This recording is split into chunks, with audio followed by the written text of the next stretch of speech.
नमस्कार दोस्तों।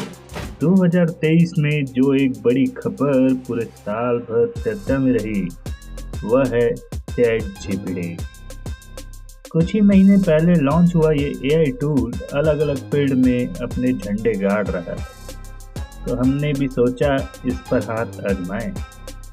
तो जो सवाल हमने खुद से और चैट जीपीटी से भी पूछा था वह यह था कि क्या चैट जीपीटी हमारे यूट्यूब चैनल के लिए ओरिजिनल स्क्रिप्ट और कहानियाँ लिख सकता है। और जवाब आया जी हाँ, बिल्कुल। तो आज की कहानी है रुडयार्ड किपलिंग की किताबों द जंगल बुक की एक अहम किरदार रक्षा के बारे में। Wolf mother from the Jungle Book, जो मोगली और उनके भेड़िया भाइयों की माँ थी। बट प्लॉट में ट्विस्ट ये है कि हमारी कहानी ओरिजिनल जंगल बुक की कहानियों से जुड़ी होकर भी उनसे अलग पहली बार बनाई, सुनाई और सुनी गई है। चैट जीपीटी यानी एक आर्टिफिशियल इंटेलिजेंस, यानी एक रोबोट की बिना किसी इंसानी मदद की लिखी ओरिजिनल कहानी, जिसे चैट जीपीटी ने अपने इंसानी भाषा की समझ और अपने डेटाबेस के हजारों लाखों एंट्रीज से लिखना सीखा है।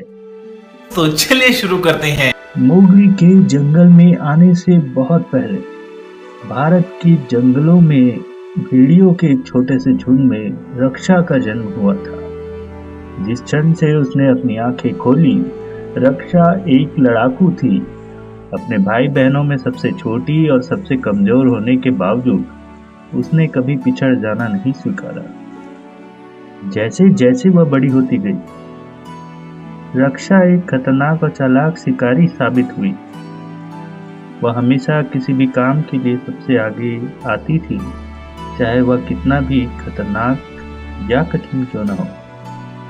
लेकिन एक दिन भेड़ियों के एक प्रतिद्वंदी झुंड ने उनके इलाके पर हमला करना शुरू कर दिया। एक कठिन लड़ाई में प्रतिद्वंदी भेड़ियों ने रक्षा के झुंड को हरा दिया और रक्षा को अपनी जान बचाने के लिए भागने पर मजबूर होना पड़ा। अकेली और डरी हुई जंगल में भटकते हुए रक्षा एक नया घर ढूंढ रही थी, लेकिन उसके सामने आने वाले हर झुंड ने उसे कमजोर और छोटा मानकर खारिज कर दिया। रक्षा जंगल में शिकार के लिए निकली थी। जब उसने कदमों की आहट सुनी, वह नीचे झुकी और देखा कि एक आदमी ठोकर खाते हुए दिखाई दे रहा है। वह लंबा और पतला था, जंगली उलझे हुए बाल और गंदी सी दाढ़ी के साथ। वह खोया और घबराया हुआ सा था। रक्षा जानती थी कि इंसान बिल्कुल भरोसे के लायक नहीं होते और खतरनाक भी होते हैं, लेकिन वह यह भी जानती थी कि यह आदमी मुसीबत में था। उसने यह तय करते हुए कि वह उसके बहुत करीब न जाए, उस पर कड़ी नजर रखने का फैसला किया। जैसे ही आदमी जंगल में ठोकर खाते आगे बढ़ा, रक्षा ने सुरक्षित दूरी बनाए रखते हुए उसका पीछा किया। उसे भोजन और पानी खोजने के लिए संघर्ष करते हुए देखा और खतरनाक शिकारियों से छुपते हुए उसकी आंखों में डर देखा। रक्षा जानती थी कि वह उसकी मदद कर सकती है, लेकिन वह बहुत करीब आने से हिचकिचा रही थी। मनुष्य जानवरों के प्रति अपनी क्रूरता और हिंसा के लिए जाने जाते थे और रक्षा ने देख रखा था कि वे क्या नुकसान कर सकते हैं।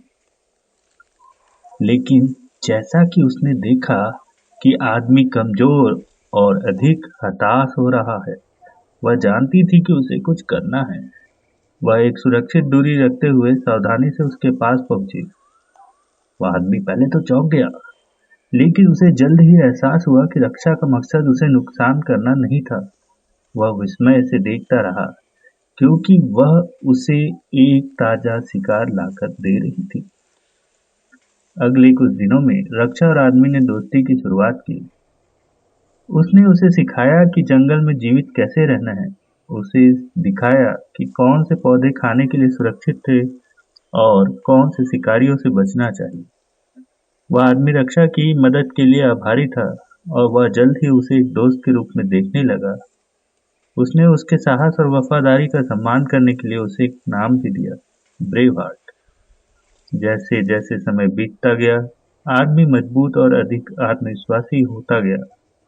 उसने अपने दम पर जंगल का पता लगाना शुरू किया, लेकिन वह हमेशा जानता था कि रक्षा उसे दूर से देख रही। और हालांकि रक्षा एक जंगली जानवर थी और इंसान एक इंसान था, उन्होंने एक गहरी दोस्ती बनाई थी जो उनके अलग अलग होने से ऊपर था। वे खतरे से भरी दुनिया में अपनों से बिछड़े दो लोग थे और उनके पास एक दूसरे का साथ